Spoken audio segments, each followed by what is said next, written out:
The Chris Hani Baragwanath Hospital blames pregnant mothers and pressure on health workers for the deaths of infants at the facility. And government's performance has received a lukewarm response in the latest Ipsos Marquinhos survey. I'm Richard Brooks. The Chris Hani Baragwanath Hospital has blamed pregnant mothers and pressure on health workers for the deaths of infants at the facility. Authorities say it's heavily burdened by the number of pregnant women who arrived at the hospital very late and with complications. Yesterday, it was reported that at least 2 babies had died in the neo-natal ward of the hospital.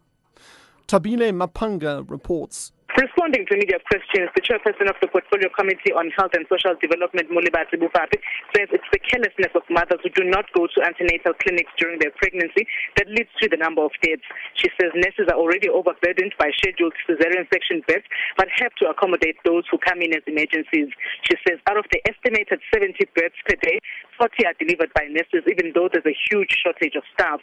The hospital hopes to hire more nurses to fill the vacant positions in the near future. I'm Tabile Mapanga for SABC News at the Chris Hani Baragwanath Hospital in Soweto.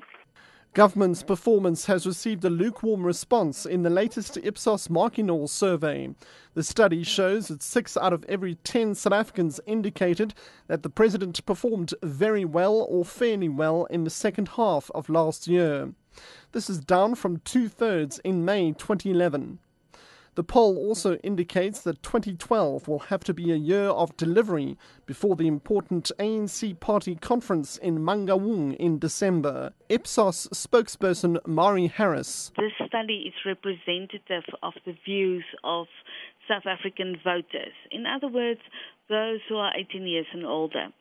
They were chosen randomly from all sorts of settlements. We do this study every 6 months, so we can really look at the trends over time.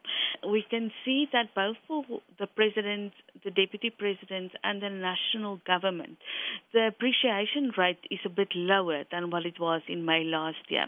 Economist Mike Schussler says although the country's economic outlook remains weak, the economy is unlikely to show signs of a renewed recession this year.